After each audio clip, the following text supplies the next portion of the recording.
My name is Brent Matthews. I'm professor and chair of the Department of Surgery at Carolinas Medical Center and surgeon-in-chief at Atrium Health. I'd like to talk about limitations of biomaterials and evidence-based assessment. I do not have any disclosures. The performance of a biomaterial is not only dependent on the biomaterial itself, but its interaction with the abdominal wall. Displacement and stress distribution is varied throughout the abdominal wall and within the layers of the abdominal wall. Enforced distribution with normal activities such as standing Valsalva, standing cough, or jumping cause a displacement that is different of the abdominal wall varied with that pressure. Likewise, there's a varied amount of biomaterials that are available for clinical applications in abdominal reconstruction. These materials have different filament diameters, different thickness. The areas within the filaments are different, or interstices, and of different densities, which is often a surrogate to being a heavyweight or lightweight mesh. ASTM standard testing of these materials demonstrate differences in their mechanical properties. The study comparing a heavyweight mesh such as barred mesh and two lightweight meshes such as infinite mesh and ultra pro mesh show significant differences in the mechanical properties of these materials when under potential physiologic stresses. To put this in a clinical scenario, what about a repetitive loading of the abdominal wall, a normal physiologic condition that occurs to all of us on a daily basis? This particular material highlighted, Proline, at 0 cycles has a tensile stress of 156 newtons per centimeter. But after 1,000 cycles, that decreases to 64.7 newtons per centimeter. So there is differences in the performance of the material after it's been under physiologic load. This has been seen clinically in the application of lightweight materials for abdominal reconstruction. In this series of 36 patients, there were 8 recurrences. In 7 of those 8 recurrences, there was a central mesh failure, as highlighted in this picture in the upper left-hand corner. In a previous study published over 15 years ago in the British Journal of Surgery, this randomized trial demonstrated an increased recurrence in lightweight mesh versus standard weight mesh. Although not of statistical significance, the study was potentially underpowered to show that difference. However, a material such as lightweight mesh may have an application in prophylactic placement to prevent incisional hernia after laparotomy. So this demonstrates that the application of the material needs to be appropriate for the clinical scenario.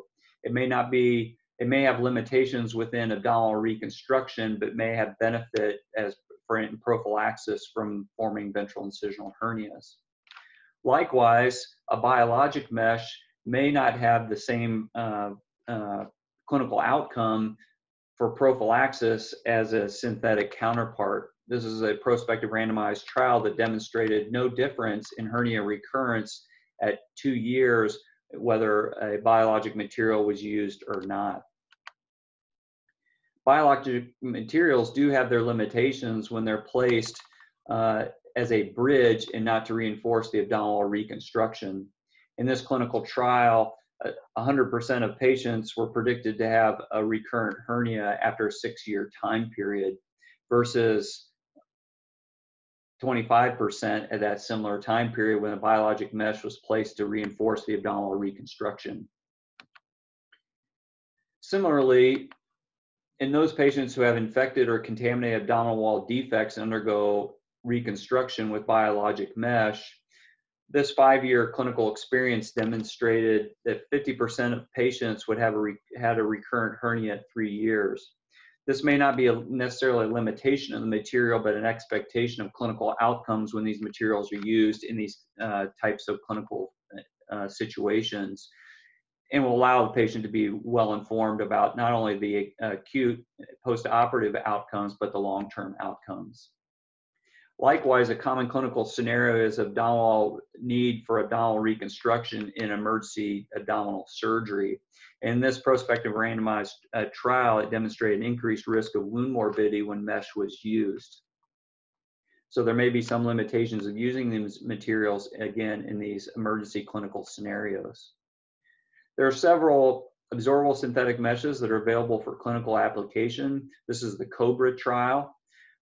This trial demonstrated that in clean, contaminated abdominal reconstructions, that there was a 20%, essentially a 20% recurrence rate at 24 months.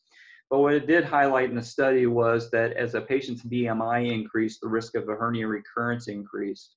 And as the number of patients who suffered wound morbidity, the hernia recurrence increased. So there are limitations of using these materials in certain clinical scenarios, such as high-risk wounds for infection and obese patients. This trial and other trials have also demonstrated that the technique matters. So the placement of this material intraperitoneal had a higher recurrence rate than those materials that were placed retrorectus.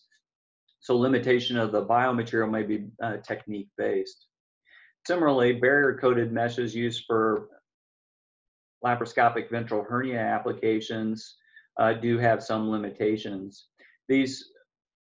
In the vast majority of these reoperative scenarios, adhesions have formed, and so that the barriers are not adhesion-free.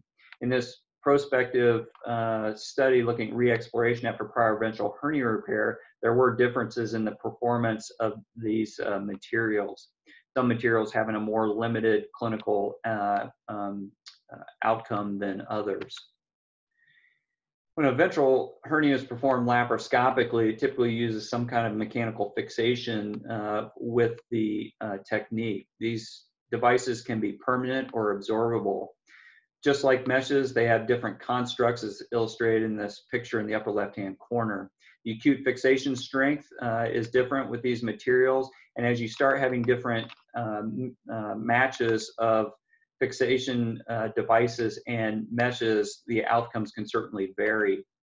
One of the things that we did look at previously is what happens to the mesh when these fixation devices are placed. The video in the right-hand corner demonstrates a patient who got a recurrence at the site of a previous helical titanium tack. In our study, we demonstrated that these mechanical devices can actually injure the mesh, decrease the tensile strength of the mesh, and put the patient at risk of recurrence. This was demonstrated in a prospective randomized trial with the application of different mechanical fixation and different biomaterials. This prospective randomized trial was actually terminated early because they higher risk in one group that had a certain combination of mechanical fixation and biomaterial.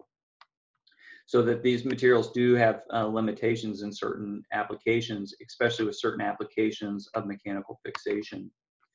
The last thing I would like to leave you with is a study that was published in the Journal of Surgical Research in March of 2020.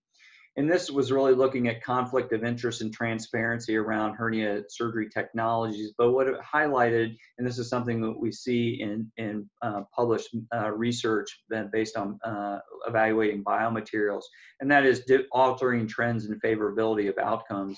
Because of the 510(k) process and the dependency on post-market evaluation and clinical experience, there tends to be a decreased favorability of these materials as more is known based on clinical trials.